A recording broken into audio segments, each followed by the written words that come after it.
Café de Sèvres.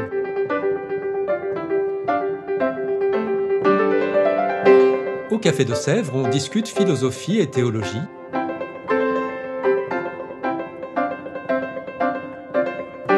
C'est là que chaque semaine, Isabelle, Parnell et Claire dialoguent avec un enseignant du Centre Sèvres, faculté jésuite de Paris. L'émission d'aujourd'hui est animée par Parnell Ledaga.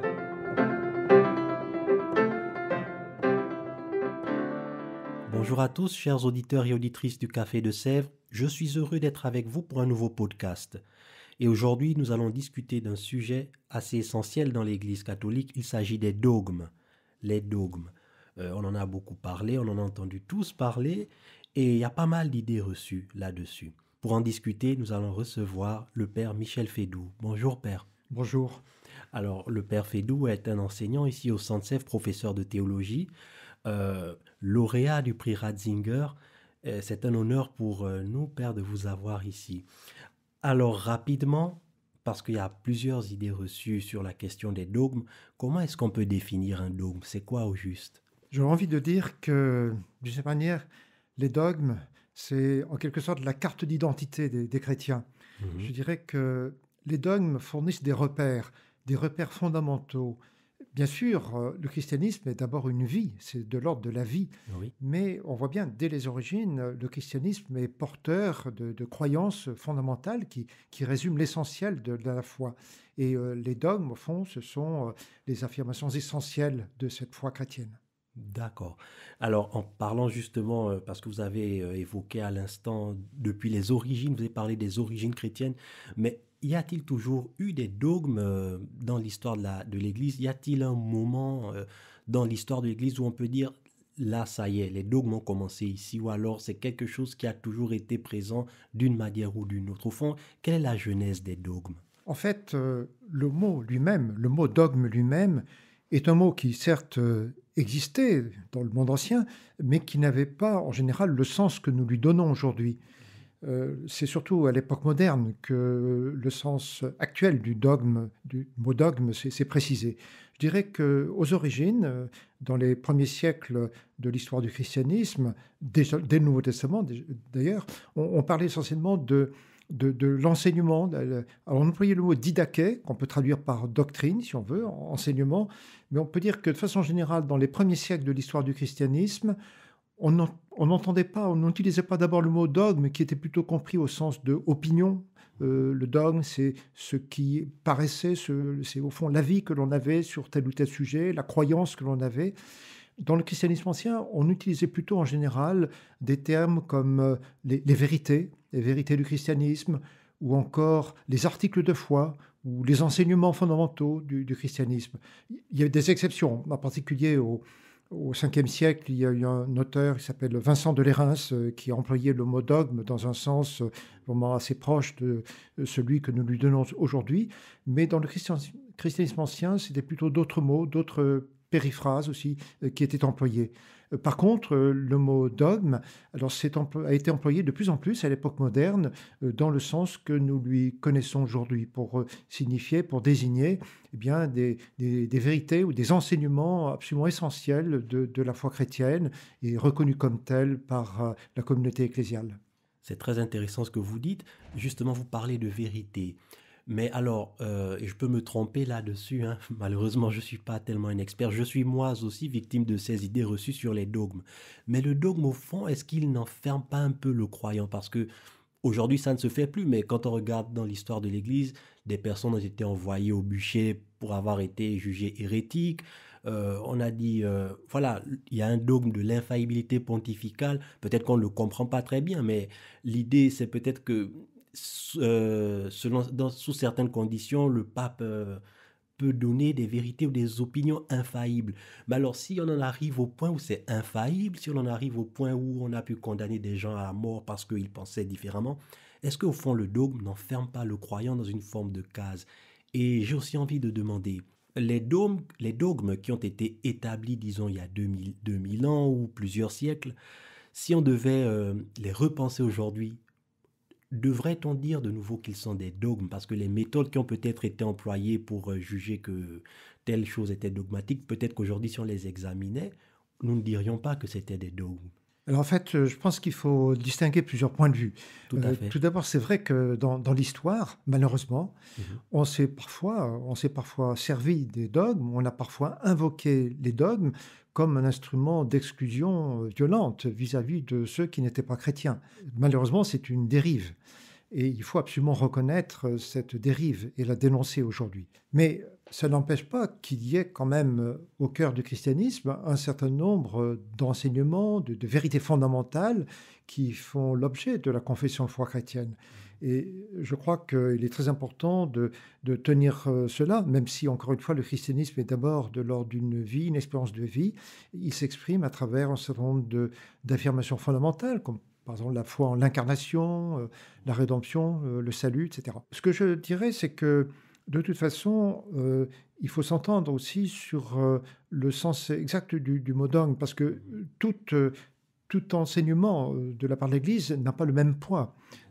Tous les enseignements, toutes les vérités ne sont pas exactement du même ordre.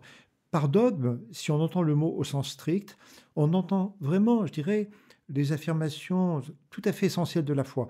Or, à ce point de vue, déjà dans l'Antiquité, il y a un certain nombre d'affirmations fondamentales de la foi qui, si je puis dire, faisaient l'objet d'une possession tranquille. Je prends un exemple. Le dogme de la rédemption, comme tel, n'a pas fait l'objet d'une définition dogmatique durant les premiers siècles de l'histoire de l'Église, même si plus tard, bien sûr, le Concile de Trente en a parlé, la justification par la foi, etc. Mais c'était reconnu comme une affirmation tout à fait constitutive de la foi chrétienne. Alors par contre, il y a eu un certain nombre de formulations doctrinales qui ont été demandées par soit un concile œcuménique, ou soit par certains papes, en particulier à l'époque moderne, le dogme de l'Immaculée Conception en 1854 ou le dogme de l'Assomption en 1950. Donc il y a un peu les deux types de dogmes. Il y a ceux qui, je dirais, reposent sur des affirmations qui, depuis les origines pratiquement, ou depuis les premiers siècles de l'histoire du christianisme, faisaient partie de l'enseignement courant de l'Église. Disons, ce qui relève, comme on dit de façon technique, du magistère ordinaire et universel de l'Église. Et puis il y a une autre catégorie de dogmes, ce sont les enseignements qui ont été promulgués par un concile œcuménique ou par un pape et qui relèvent de ce qu'on appelle plutôt le jugement solennel de la part de l'Église. Très intéressant.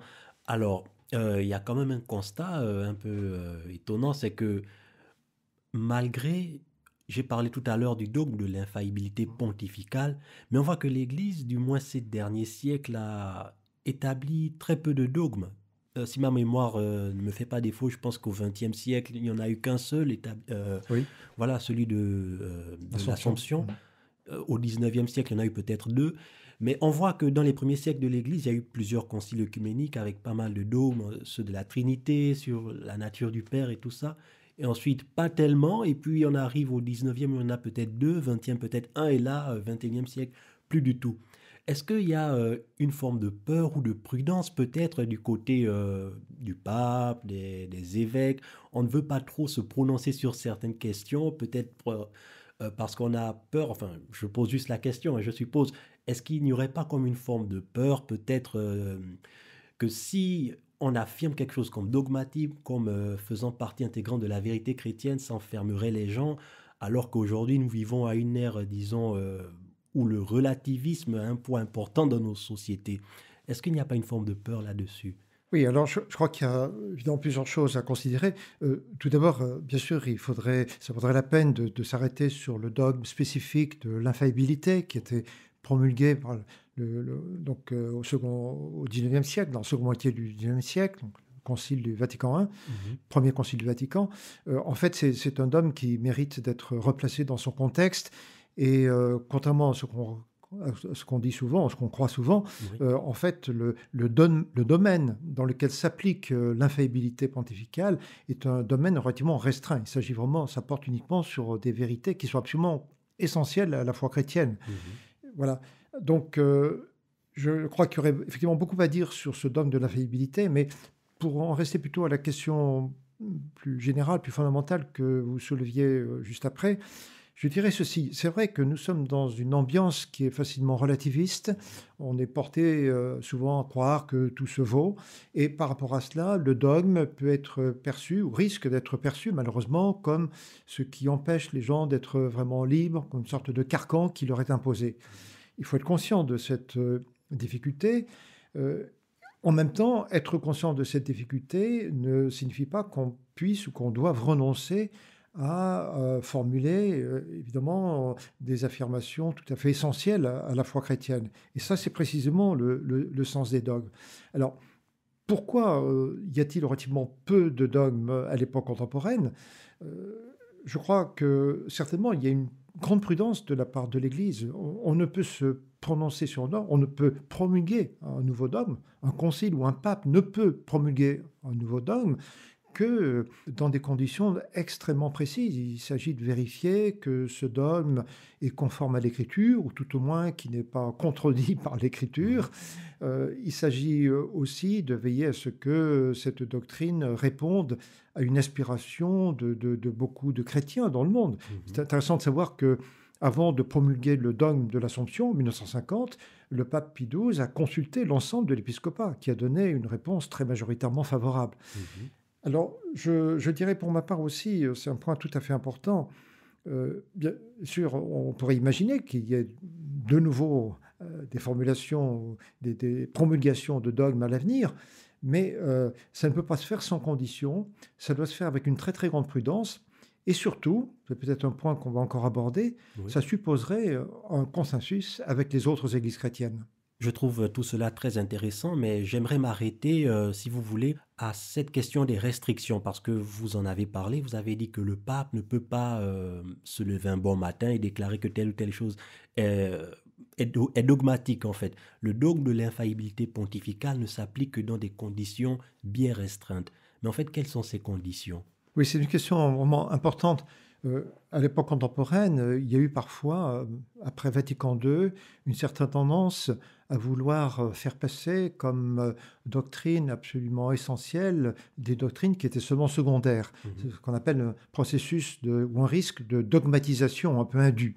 Et donc, par rapport à cela, il faut au contraire retrouver un sens juste des conditions qui permettent la promulgation d'un dogme. C'est intéressant de savoir que lors du premier concile du Vatican, donc 1870, 1871, le fameux concile donc, qui a parlé de la primauté du pape, et c'est dans ce cadre qu'a été justement promulgué le dogme de l'infaillibilité. C'est intéressant de savoir qu'à cette époque, il y avait des opinions diverses parmi les évêques. Certains évêques avaient une position en quelque sorte maximaliste. Ils pensaient que effectivement, le dogme de l'infaillibilité pouvait s'appliquer à beaucoup de domaines.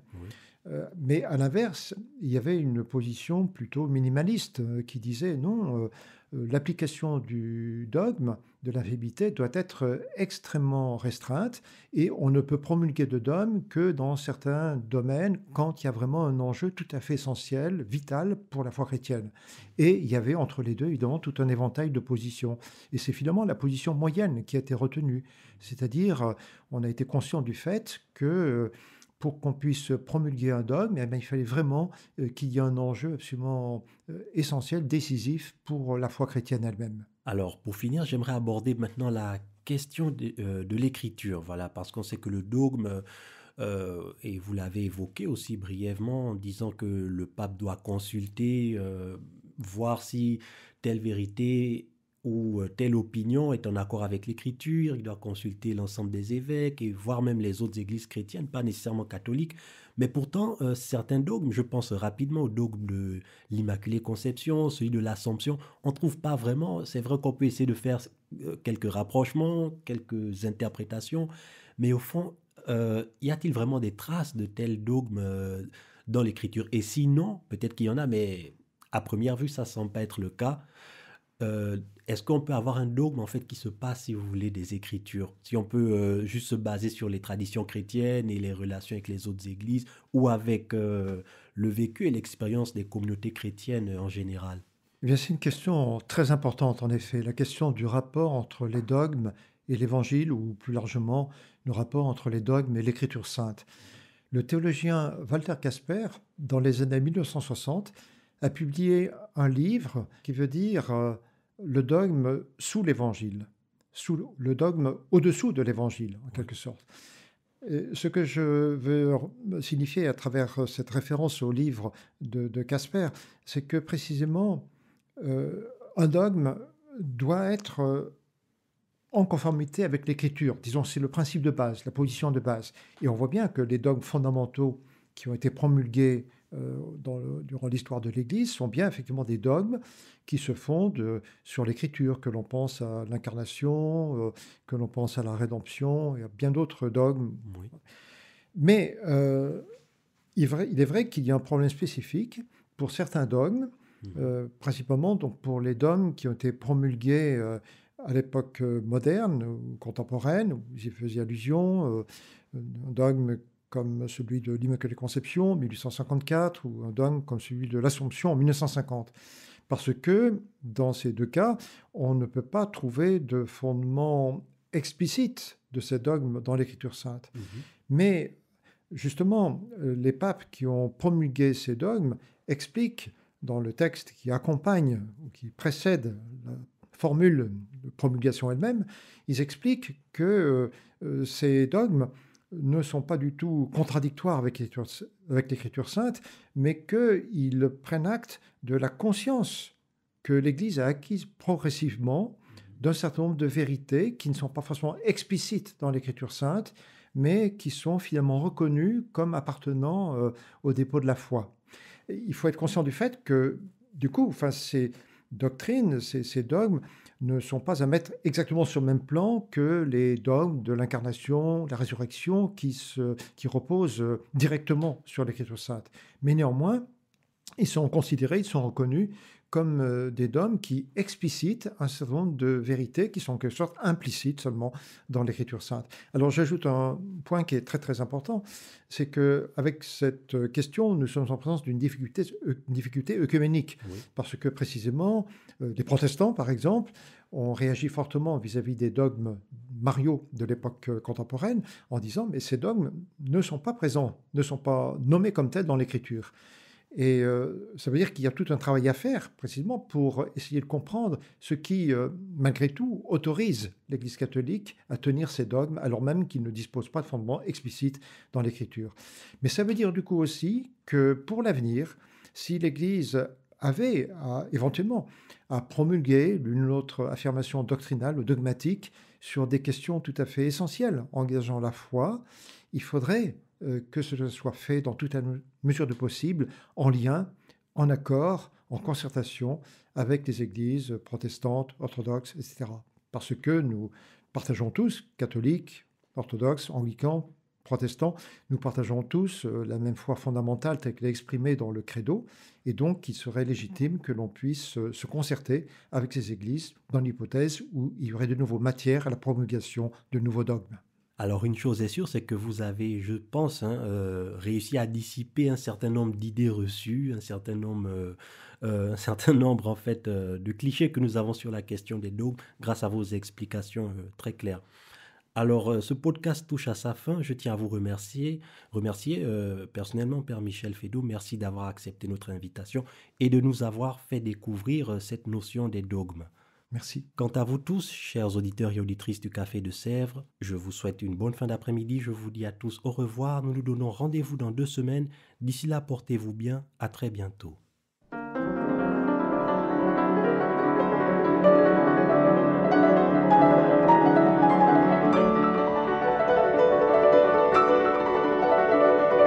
Vous écoutiez Café de Sèvres, le podcast du Centre Sèvres, Faculté jésuite de Paris, en partenariat avec RCF.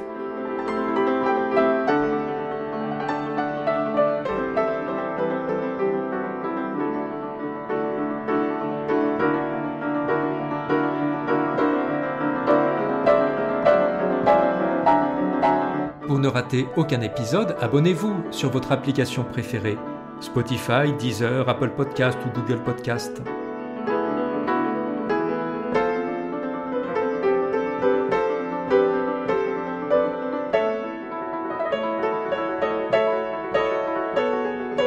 Et sur notre site internet www.centresèvres.com, Découvrez l'ensemble de nos cours et conférences en philosophie et théologie. À bientôt!